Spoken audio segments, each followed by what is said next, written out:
Beyond the Wrench with Jay Goninen from Find a Wrench.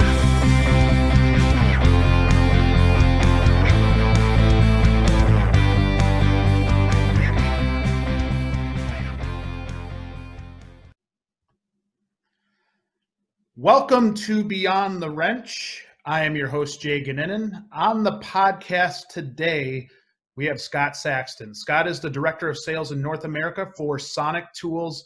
I love what Sonic Tools is doing and doing not only for their business, but for the industry, and have really enjoyed my conversations with Scott about the industry. I'm really happy to have you on the show, Scott. How are you doing?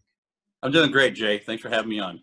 Yeah, well, let's start with your background first. How did you get to this point in your life, and really what was your upbringing and got you into this industry?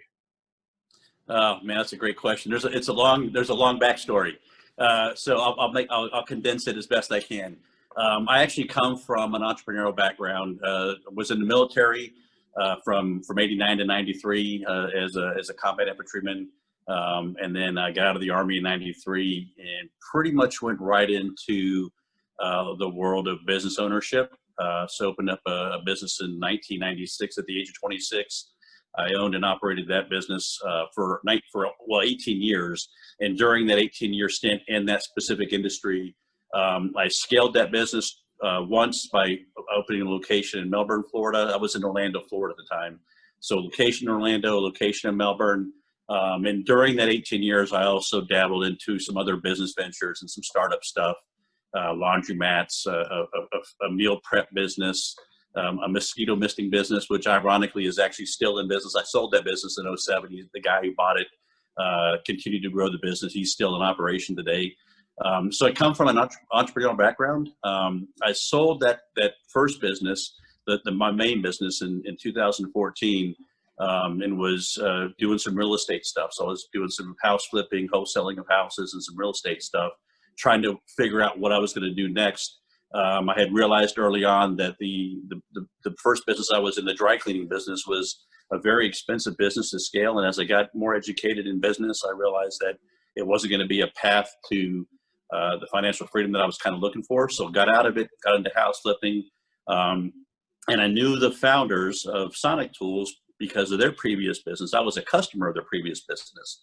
So I knew of them. I've pretty much known our CEO since 2003. Not real close, not real personal, because I was just a customer at the time. But I followed them on Facebook, and when I saw what they were doing with the whole Sonic Tools thing, I reached out to them and said, "Hey, I'm interested in maybe being your master franchisee for Florida." And when Stephen Hooks, our CEO, said, "Hey, we're not doing franchises," I was like, "Well, how are you going to distribute tools?"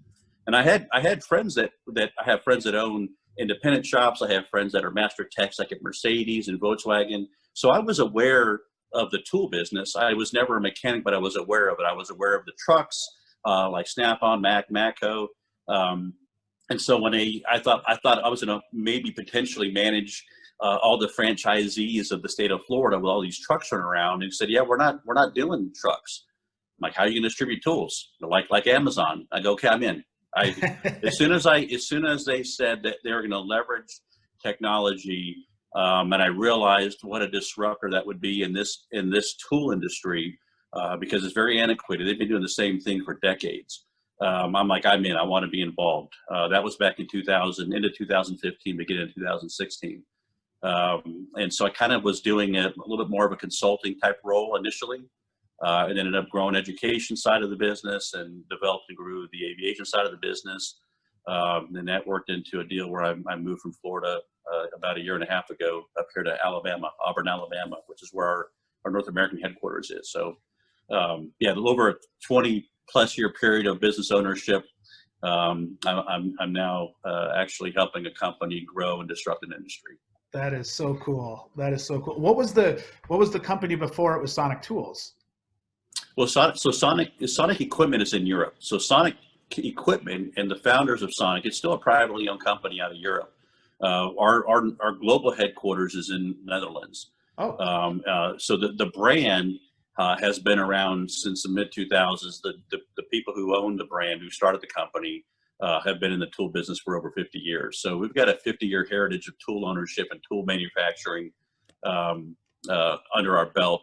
We're new. We basically distribute for North America. So this was started in 2015, really kind of launching in the beginning of 2016. That's cool. And the neat part that I see about Sonic is you're not only disrupting the tech side and trying to change the model of how you distribute tools, but the actual tools themselves, right? And I think we'll talk about that a little bit during the podcast today. But I think, to me, what's neat is it's just a different viewpoint altogether on tools, technicians, how we treat technicians. And this is something that you and I have had conversations about offline here, where we talk about the impact that tools have on the industry. And it's such a big part of technicians. I'm curious, as we kind of dive into the meat of this thing, what do you see from your experience with the tech shortage, the so-called tech shortage, what your role is in that, and maybe trying to change and evolve the industry? Any insight into that side as far as what you're seeing out there? Yeah, I think that a big part of the start of where the problem started, in my opinion, is back when I was in high school. The stigma of, like, if you're smart, you go to college, and if you're not really cut out for college, well, then you can go work on cars or work on airplanes or be a plumber or work on ACs. And the irony of that is, I went to my 30-year reunion back in 2018. And all my friends, like, I went military. I wasn't a college guy. I went military. My other friends went, into a trade school. And then, of course, I had friends that went to college. All of my friends that decided to go the trades route or the military route, 30 years later, they're all very successful. They had to fight the stigma, of course, their entire career of being blue-collar workers. A lot of the guys that I know actually went into business ownership. So some of the friends I have actually opened up their own shops. Or have become managing partners in dealerships. So it's, I think the initial problem is the stigma that this push to go to, a college and get a college degree over a trades degree or a trades education. And then the other part of that is that what's happened over the last, probably 10 or 15 years is that the lure of going and paying to get an education at a trade school and then having to get out of school, and all of a sudden now you've got to make another $5,000 to $10,000 investment in the tools just to get a job. That doesn't jive with us at all. I mean, the idea of having to supply your own tools to go work for somebody, it doesn't make sense to us, right? So, but that's been the status quo for a long time. Is that you get out of school, you go into debt with a tool truck. And 10 years later, you've got $50,000, $60,000 in tools and cabinets, and you still haven't bought your first house yet, or you haven't been able to afford to buy, your wife a minivan because you've got 2 kids coming. So some of it is, like, I think we're saving marriages to some extent because we're trying to keep people out of debt.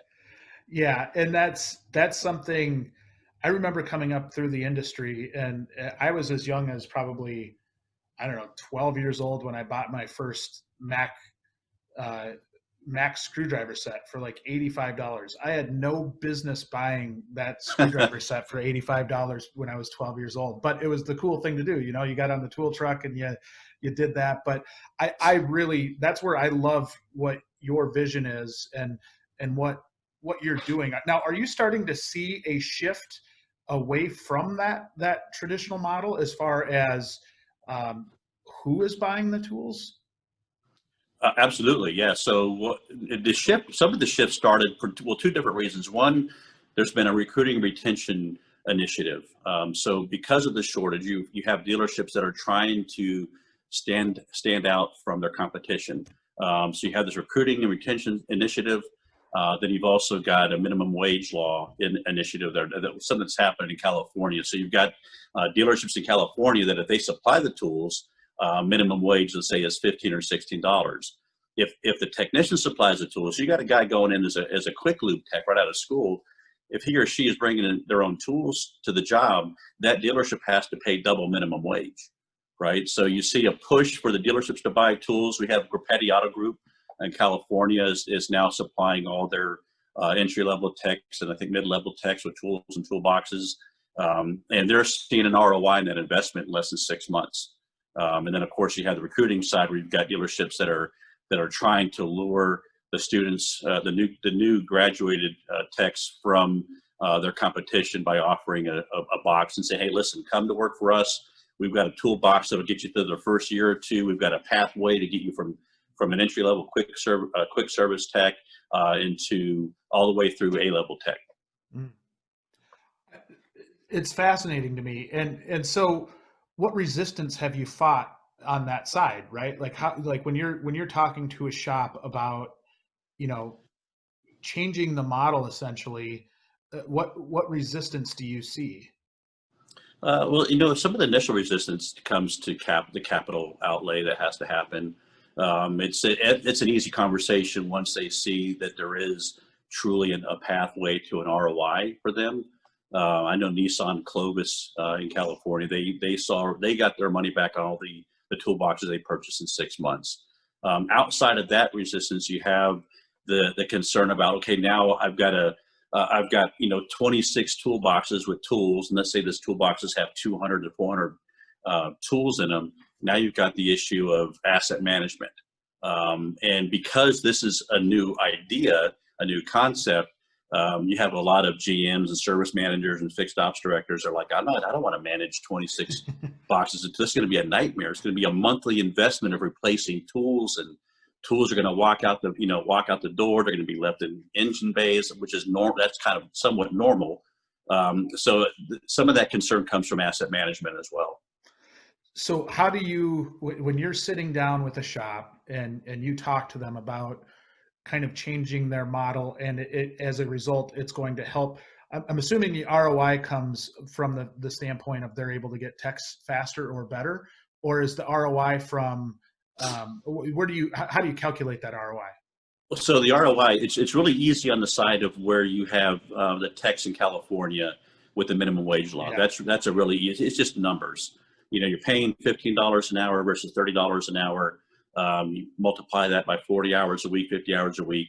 So that's the easy ROI. The ROI that's a little bit more of a challenge for us, but that is 100% legitimate, is the ROI of one, efficiency, and two, the cost of attrition. Like, what does it truly cost a dealership if they have a high attrition rate of techs? And you have techs that will leave for 50 cents to $1 an hour. So if you've got a technician making $14 an hour and they're trying to pay their bills, and the dealership across the street says, hey, listen, come over here. You've got a couple months under your belt, 6 months under your belt.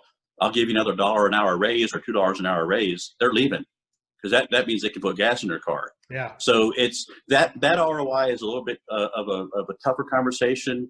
It's still one that there's people that get it and they're truly tired of the attrition. But then you also have dealerships that, we want our morale to increase. They want their techs to be off the truck. So there's a throughput side of this as well. So if you got techs that are working out of an organized toolbox, they're 20% more efficient. So you got 20% more productivity for the tech. That means more income for the tech. You got 20% more throughput for the dealership. Plus, it keeps them off the truck. They're not spending 45 minutes, a few days a week on the truck.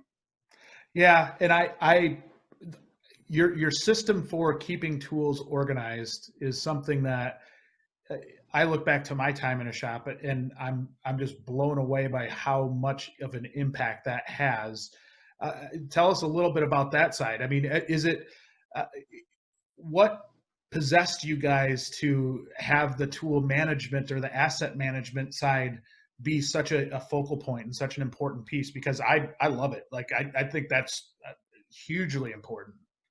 I think it's just a passion for efficiency, just being the most efficient technician that you can. It's also efficiency of real estate. So you've got, we fit 180 tools into a single drawer, all organized with foam, and from retrieval and putting tools back, being able to go exactly where you need to go to find a specific tool. That's when I was younger and I worked on my cars. I was either a Home Depot bucket of tools, or I had a little Craftsman toolbox that had tools all I would spend more time looking for a 15 torque screwdriver or a 10mm socket to change out an air filter in my Mazda back in the day. I'd spend more time looking for the tools than I would actually taking the air box off and replacing the filter. So there's a high passion of organization and efficiency, and for everything that we do from the top down as a company, that's our biggest passion. So I want to start from the shop's perspective here. And when I say that, when I'm laying out this new plan, right? And when I look at okay, I'm working with you, Scott. I'm going to get Sonic tools into my shop. Some of my techs already have their big, Snap-on or Mac boxes with, all the gadgets and everything like that.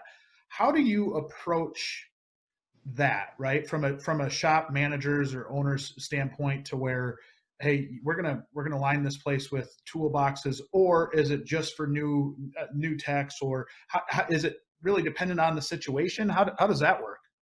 Yeah, it definitely depends on the situation. So you have some dealerships that there was a push to built-ins, kind of like the built-ins that are behind me right here, right? There was a push to built-ins through some of the higher brands like Mercedes and stuff. That happened a while back. So you had a situation where you had dealerships that are doing built-ins and telling the technicians, hey, take your big Snap-on Epic boxes home. Your tools will stay. You're going to use our toolboxes because we want uniformity in the service area. So that already started happening to a certain extent, a while back. But what we're seeing is that we're seeing a lot of dealerships that are actually starting to buy tools. They're doing this at the entry level standpoint. They're saying, hey, our master techs, our level techs, they're going to keep their stuff until they retire, right? Yeah.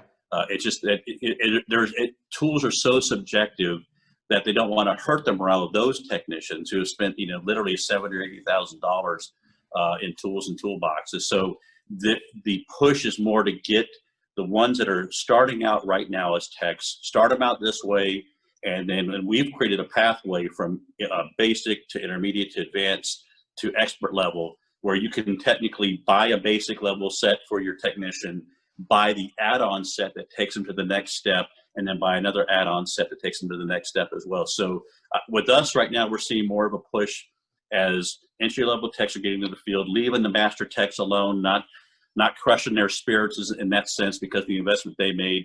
But we've had some master-level techs that actually are like, they want to take their tools and sell them. Like, hey, listen, if you're going to provide tools for them, provide them for me.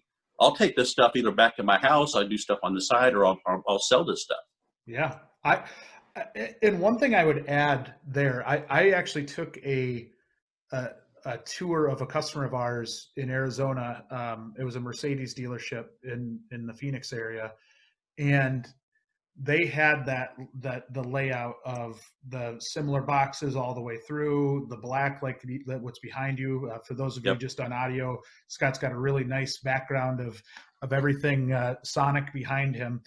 And what I love about it is it kind of, we always talk about changing the perception of that grease monkey mentality. And when I walk into that dealership and it's got that kind of layout, it looks more like I don't know. It looks more like, I don't want to even say a doctor's office because I don't think it does it justice, but like it's just a cool looking shop that I think brings a lot of credibility to a shop. So it's not just, a random greasy toolbox with a inappropriate calendar on it or something like that. There's actually like, they have it laid out really, really nice and clean and organized. And as we're trying to change the perception of the industry, that's a part that I really, really love because I think it's huge. Yeah, I think the push to have some uniformity also comes with the idea of like, hey, if we have a client or customer who's in the customer area, maybe drinking a coffee or something, and some of these dealerships will have big glass windows and stuff, so you can actually see into the service area, so that nothing's kind of hidden. Well, when you have a service area that looks like an operating room or doctor's office, you can typically, rationalize a higher labor rate, right? It's easier to say, hey, the reason you're paying us this much money per hour to have your car fixed here at the dealership is because look how it's being worked on. All of our technicians are wearing uniforms. the shop is clean. Everything is very attractive versus a shade tree mechanic type of setup where the look aesthetically doesn't look professional. Right. How do you see? Do you see any independent shops that? I mean, is there a good amount of independent shops that are kind of buying into the program as well? There are, there are. Not as much. I said the traction from the independent shops isn't on par with the dealerships, but they're coming around because they're seeing the forest of the trees, which is, hey, if we want to be competitive with the dealership, because that was always the big push. Hey, we can compete with the dealership. We're lower, maybe better access, easier access to getting your car serviced. So yeah, you see some of them that are trying to either mimic the dealership, because a lot of them basically, some of these guys who are these independent shops are dealership level master techs that have said, you know what, I'm gonna go do this myself. Some of my friends that have done this in Orlando, literally master tech for Mercedes, and deciding, no, I'm gonna go open my own shop and work for myself. And some of the mindset is that they're gonna mimic that so that they can also warrant a higher labor rate. Interesting. So when you're going to set up a shop, and say they go full blown, they're going to go tool chest, they're going to go tools with the foam inserts and everything like that. How do you lay it out? Is it per bay, or is it like a technician has a certain area and then they have a roller cart where they can take the tools from their area over to the car? How do you maintain that efficiency in the shop? We talk about efficiency from the tool organization standpoint, but when you've got banks of toolboxes and this technician is over here, but maybe his bay is over here, or do you see it set up where it's just that tech has two bays and this is their area? How do you typically see that? Most of the setups that we are involved with will have some kind of a service cart or rolling toolbox built in. This is our MSS Plus line, and it does have, let me move this chair out of the way, you can see this has a pull out toolbox. Right? So oh, that's awesome. that is really cool. So it's a very common to have some kind of a service cart or roll-out toolbox, and you have, service cart might have 3 or 4 drawers of tools in it, but all the tools in that toolbox are shadowed as well, so that rolls right out to the car, and everything's still organized. So do you have just kind of your basic necessary tools there, and then if you wanted to roll that out and then add some of the specialty tools as you take the rolling tool cart out of there, I guess it's specific to what you're doing, but is that typically going to be more of your standard tools that you're going to be using consistently? Yeah, pretty much. Yeah, and we have some folks that will take a service cart and they'll set the tools that they're going to use for a specific job on top of the cart. Yeah. The beauty of that is that when they're done, they go right back to the main toolbox, open up the drawers, and you have all the empty spaces, the shadow boxing that has the tools missing out of it. It's very easy to tie those tools back into that toolbox and then immediately do an inventory. So to inventory a box of, let's say, 450 tools, it might take you 30 seconds, like maybe. And I've done tests with people who have never seen a toolbox before, pulled a tool out of a drawer that had 90 pieces of tools in it, and use a stopwatch to time them how long it took them to find the tool that was missing, and it's usually 2 to 4 seconds. And this is somebody who's never seen the toolbox before. So take a technician who this is their livelihood, it's a toolbox they look at every day.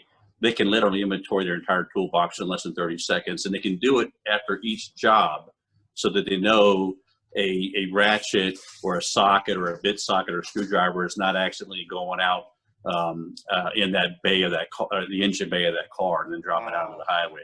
That is awesome. That is really cool. Now, do you any best practice recommendations on how a shop inventories their tools?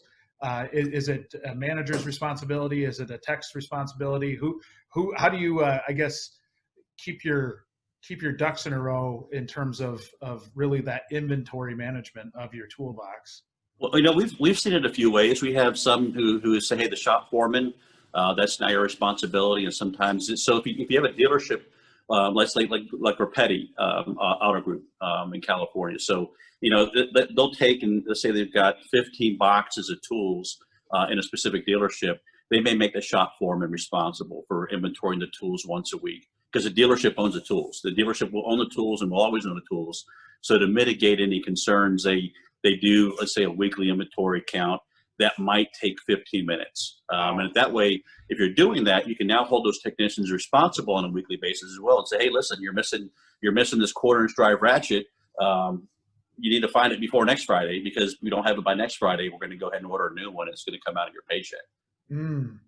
So that was the piece that I was trying to figure out myself, was like, okay, how do you manage that? But that makes total sense. And if it's fast to be able to do the inventory, I mean, that was maybe one of the things I was having trouble putting together, is like, how do you maintain that piece of it? But that makes total sense. Yeah, the organization in the foam shadowing, the sonic foam system, that actually makes it a non-issue. It's no longer an issue. It's almost ridiculous how quick you can inventory a box, and not just inventory, but like identify what tool is missing, because the foam itself is labeled. So you have a space there. It might look like a screwdriver, but with our foam, it actually tells you that's a number 2 Phillips screwdriver. Wow. What?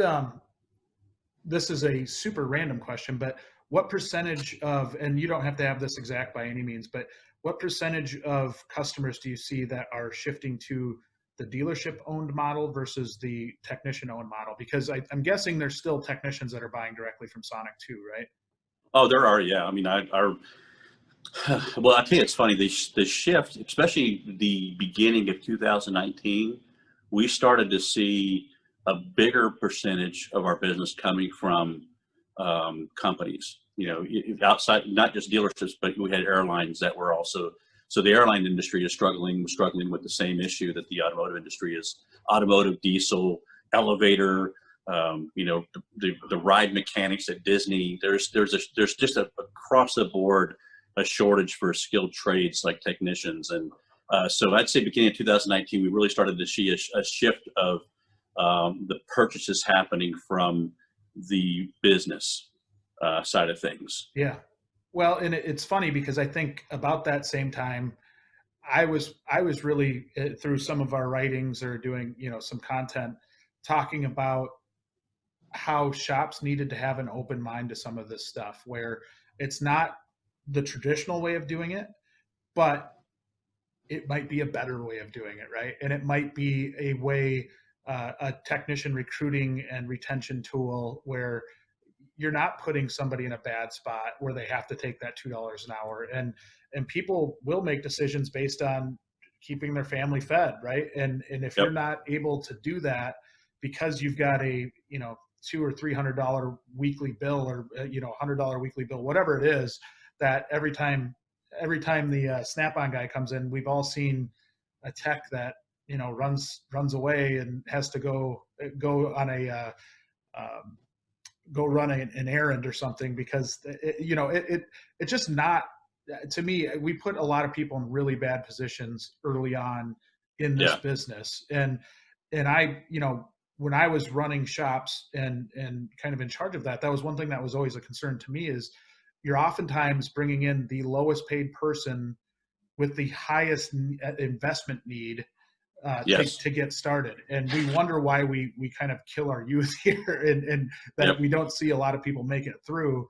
It's just such a crazy, it's such a crazy investment up front, Well, it's funny is that, and it's taken all these years for the system to kind of be questioned, right? For someone to kind of say, like, why does it happen this way? Yeah. When I was hired on with Sonic, I didn't have to go out and buy my laptop and my monitors and my desk and a shirt, shirts, uniform shirts and sample kits. That was all provided to me. So that's, well, I don't know why it was normal for everybody else, but then the idea of technicians owning their tools and having to go into debt for that and make that investment. I think some technicians probably saw it as an advantage, maybe like, hey, I'm a mechanic, and a mechanic owns tools. And I don't question that idea at all. I think that is true. If you're truly a mechanic, you do have tools. The idea that you have to provide tools to do a job for somebody else is what we don't agree with. One of the early, I'll tell you a quick story, early recruiting retention. This is kind of where the recruiting retention stuff started with us. Is I was having my car serviced at a dealership in Orlando, Volkswagen dealership, actually my wife's car, and I knew the shop owner pretty well. I also had a Volkswagen that was tuned and real fast and stuff, and so I tried to maintain a good relationship with the shop foreman and service director, so that if I ever had any issues, they didn't void my warranty because I had a bigger turbo on my car. So I always tried to play nice with those guys. But I built a pretty good relationship with the shop foreman, and I was sitting in the waiting room, and I thought, I'm going to go ask this guy if they have any issues with recruiting and retention, because at the same time, around the same time, I was just starting to dive into the school side of stuff and ramping up our student program with discounts and what we're doing for students. And so I went out and asked the shop foreman. I said, "Hey, listen, do you guys have any issues with recruiting and retaining, new techs?" He's like, "Yeah, the issue we have is the other Volkswagen dealership. There's two groups that own Volkswagen dealerships in Orlando, and when the technician is far enough along into their job, the dealership can decide to put them through Volkswagen Fast Track. And from what I understand, the dealership makes that investment. So you got a technician who's 4 to 6 months in as a tech, shows up to work on time every day, seems to have a good aptitude for what they're doing. So we're going to go ahead and pay to have this technician go through the Volkswagen Fast Track program, because that's the next step is into becoming a flat rate tech. Well, the other Volkswagen group or other Volkswagen dealership, comes over and poaches this technician and say, "Hey, listen, we'll put you on a path to being a flat rate tech faster, and we'll pay $1 more an hour, like right now, starting right now, to do exactly the same thing, because that dealership does not have to make the investment that this dealership did. The other dealership paid for it."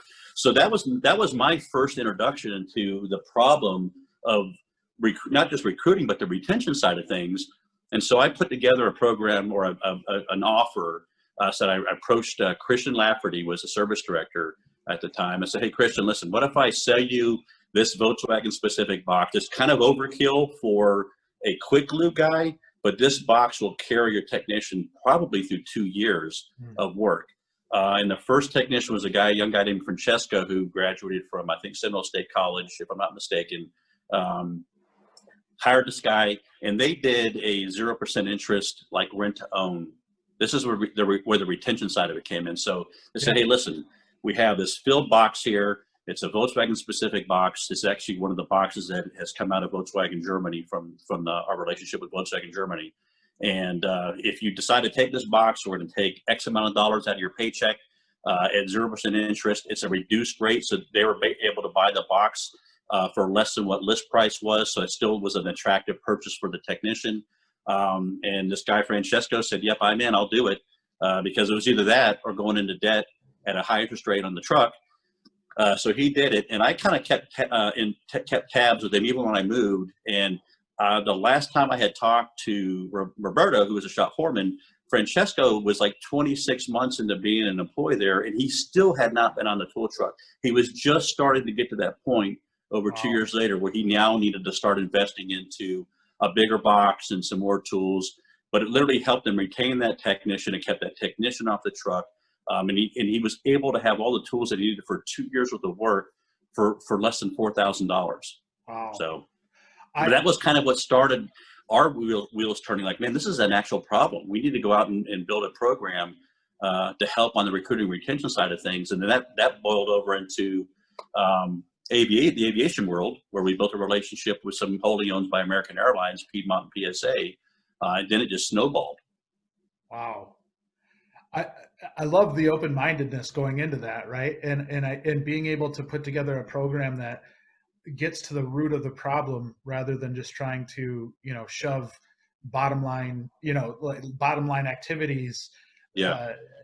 And not to throw other tool companies under the bus, because I think there's a lot of other good vendors, but I just like the different approach. I like the ability to have that person, and say you get that person in, and they get a year in and they're like, this just isn't like, I don't like this. I'm not, I'm not very good at it, or I'm just not liking this. It doesn't tie them down to a load of debt. We see it all the time where a tech will go buy some huge toolbox, or a beginner tech, some huge toolbox because they get the school rate. Then they'll fill it with about half the amount of tools that they actually need for the Yep. basic tools. So they invested in the wrong thing because it's the big shiny thing. And Yep. then they're stuck without the actual tools they need in a lot of cases. And it puts them in a really bad spot. And that's what I don't know. I just absolutely love that part about what you guys are doing, because instead of having that person go 10 grand into debt right off the bat, with 7 grand of it being a toolbox, you help them understand what smart purchasing decisions are, and what, like it's more caring about the person rather than just like, go fill that spot and do that job. Yeah. Well, it's amazing too that the box that the gentleman worked out of the Volkswagen dealership in Orlando, it was our S9 box. So it's about the size of, it's actually a little bit smaller than that pull-out cart that I pulled there. He worked out of that box for 2 years, 2+ years. And so, this goes back to the whole stigma part of the business, and that you have, you can imagine being a young guy who gets out of school, you come into your work, your first job, you want to be taken seriously, you want the veterans to respect you, the veteran mechanics to not think you're a chump. Yeah. So there's a lot of pressure to jump on that bandwagon. I've met some really good techs, veteran technicians, who have made some of the wrong choices, and instead of perpetuating that idea, like, hey, just do what I did, be like me, they're like, listen, don't do what I did. Yes. A good technician at Volkswagen could almost work out of a service cart their whole career, less some specialty items, Right. Especially when you're working on one brand of car. Yeah. You have a lot of crossover stuff in a lot of brands. It's the same stuff. It's the same tools, less a few specialty tools to do some different jobs. But you can have a good technician work out of a small box for a very long time. So it's been refreshing to see some of the veteran technicians who are trying to guide some of the younger techs into not going into debt, not buying the big box, not caring about how big your box is compared to somebody else's. So that mindset is starting to change as well, which is kind of nice. But yeah, there's still that challenge where a technician comes in and wants to fit in and wants to be part of the team, and wants the veteran technicians to say, hey, look at my huge, you say $7,000. I know people were spending $17,000 on just a cabinet setup, just a toolbox, which is crazy. And that's where I think we need to do, as an industry, maybe a little bit better job of ROI analysis with techs, right? And understanding, you're going to spend this much money, how much more money are you going to make as a result, right? Because this is a business and this is your job. And I don't know that we do a good enough job on that education piece of, as an industry, on informing them, smart buying decisions. And we had our technician roundtables a couple months ago, and Tanner Brandt, that was on there, just a really, really smart guy. He talked about how he had worked at a shop where they brought in financial advisors to talk about financial behaviors, and really how much of an impact that has on a technician. And it's just such a, like you said, rather than doing the keeping up with the Joneses, what can you do to get through and really invest in yourself, but not put yourself in a bad situation? And we see it all the time. And it's heartbreaking at times to see some of these people spend the amount of money they do, young people that take forever to get out of it. And like you said, when their lives change and they start to have a family, or they get a house and they need to fix the house, then if you're stuck paying the tool bill every week, it's not fun. Right.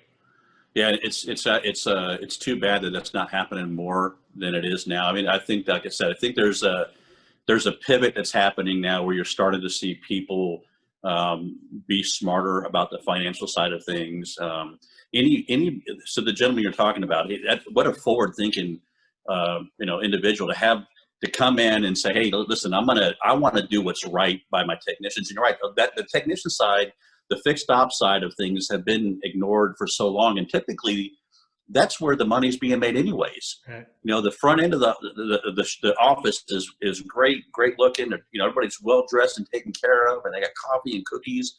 Then you got the guys in the back that are just kind of like the grunts back there. But typically the absorption rate in a dealership that's where the money's made, right? Yes. So they're always focused on that absorption rate being 100+%. And so it's great to hear that there's people that are kind of focusing on the financial guidance and education, because there is that's something that's lacking through all levels of education, up through even in trade school. Yeah, I 100% agree. And that's, I know it as a tech student, if you're a tech student out there listening, it can be so attractive to see how much money you can get off on something that when you're coming out of school, right? And there are some really good programs with some really good tools that you can get coming out of those, but don't feel the need to just overspend just because you're getting a deal at that point, because that can put you in a really bad spot. And that's, as we see, and as Scott's mentioned, a lot of the industry's changing. So you never know what you're necessarily going to have to bring to the table for tools down the road. That could change a lot in the coming years, and something Absolutely. that I think is definitely going to. Yeah, absolutely. One of the other things when you brought up the dealerships and the pivot with are how that's them buying tools and the challenge that they have buying tools. So one of the things that has won us over a lot of business, including with PSA and some of the auto groups in California, is that you have an auto group that says, you know what, we want to have a single source solution. And the challenge they have if they go through a truck model, a truck brand, is that if you've got a dealership in Orange County that is you bought your tools, and you got a dealership in another county, well, now you've got two different truck franchise owners that are servicing your technicians, so there is no consistency. And there's some really good truck owners out there that do a really good job of taking care of their customers, and I've met technicians that love their truck guy. The challenge that I hear is that when a technician moves from this dealership to another dealership, all of a sudden now that truck person is not as keen to service them like the person that they bought the tools from. I've even heard stories of where people have said, listen, if you want it right, if you want the tool, I'll replace the tool, but I'm not giving you one off my truck because you didn't buy from me.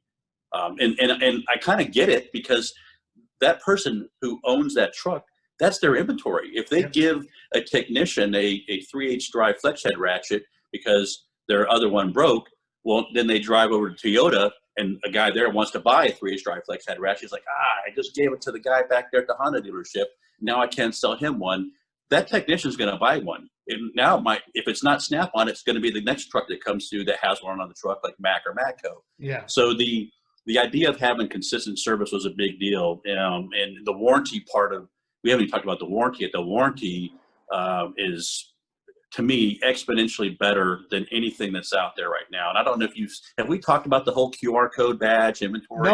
No, we haven't touched. Yeah, we haven't touched on that.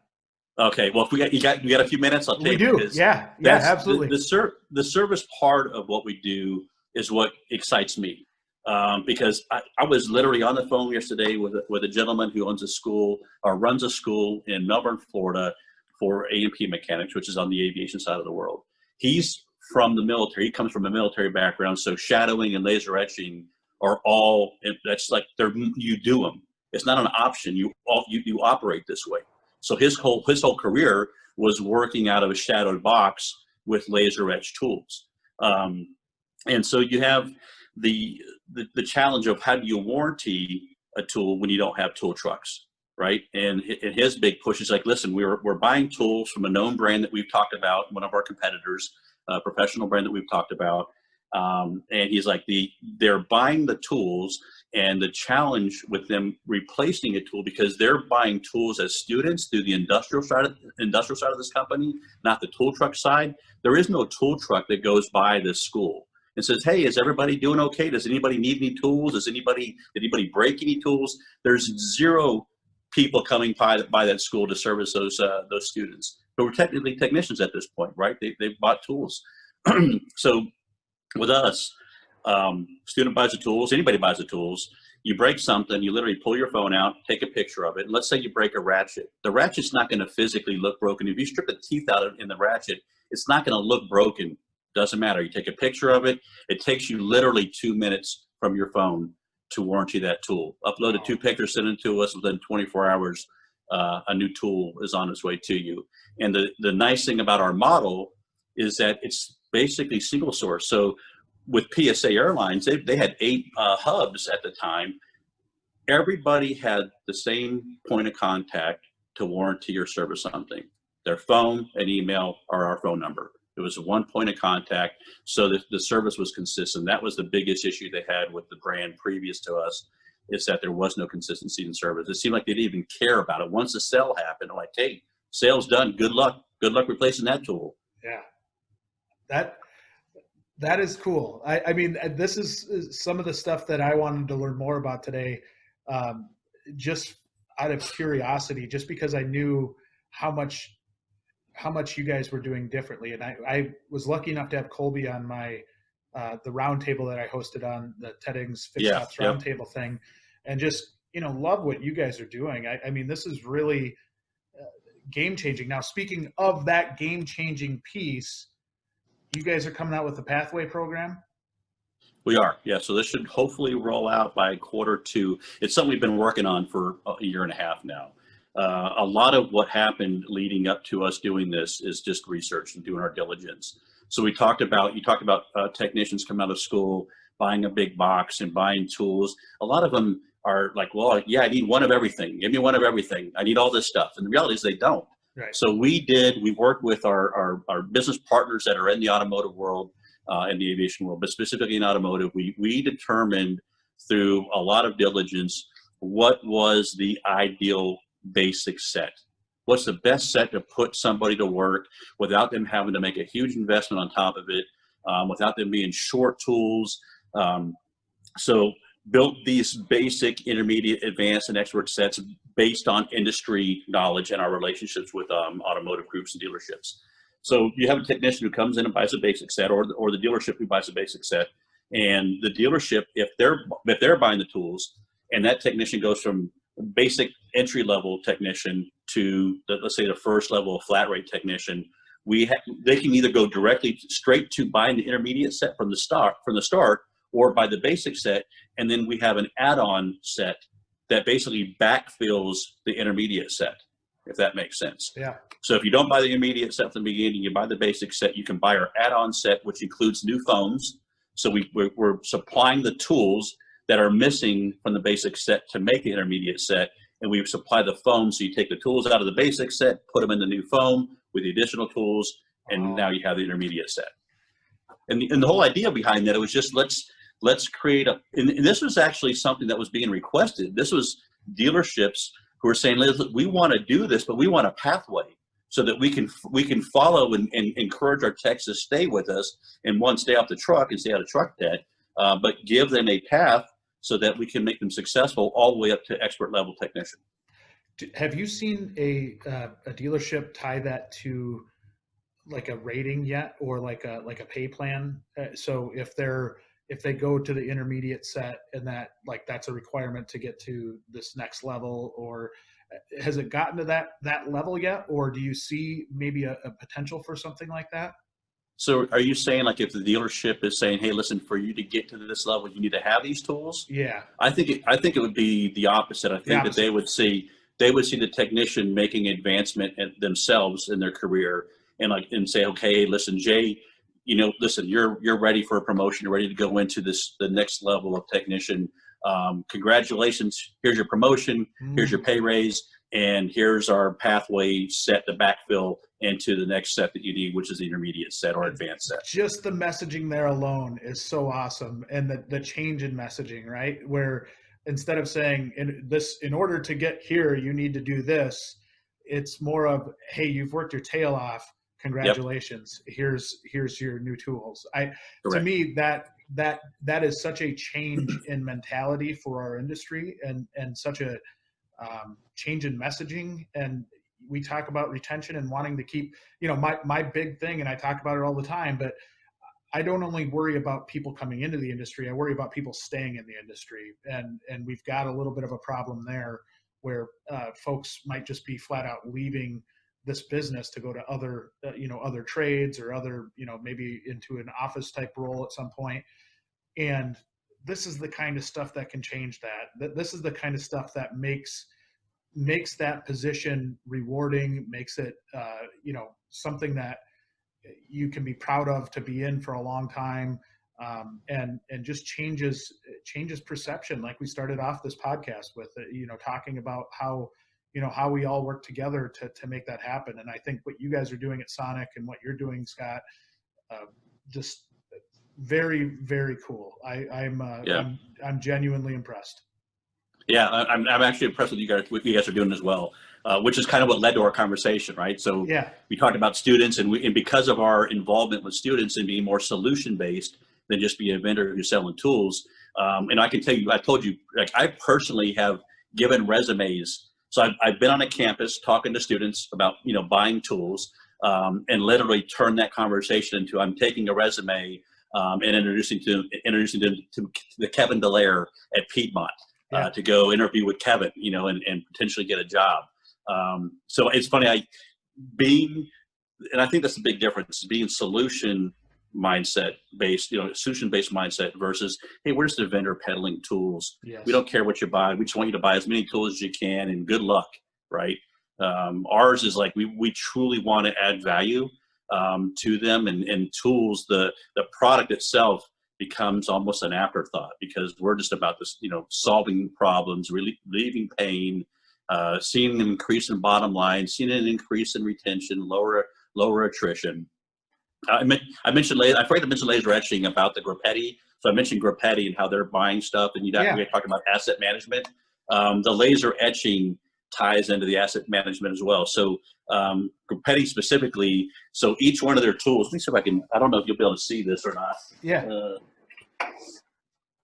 Man, that's cool. I don't know how good this camera's going to be, but let's see if I can hold this up where you got. Oh yeah, I can see it. So it says B1D3, so it's box 1, drawer 3. Oh my goodness. What Grupetti did is, so one of the concerns is, hey, if I've got 15 of the exact same toolboxes, or I've got 15 of the same tool sets in built-ins, and I've got these bays lined up, what's to stop, Kevin from taking Susie's wrench, because Kevin left his wrench in a car and it went away, and he knows that at the end of the week, there's going to be an inventory count. He's responsible. The laser etching solves that. So I think that Grupetti did something like GAF1, GAF2, which is a Grupetti auto family, 1, 2, 3, 4. So now there is no cross-contamination that's happening in the tools, because you've got everything laser etched.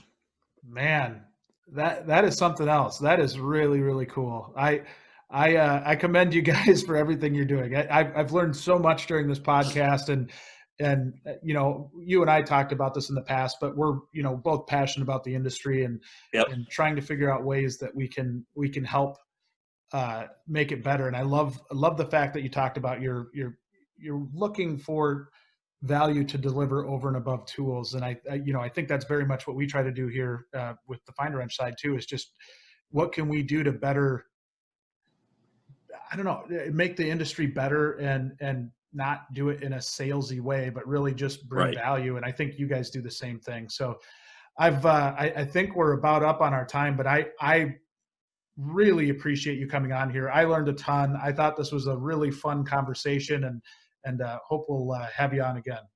Oh yeah, I love talking to you, Jay. Love it. Thanks for having me on. You bet.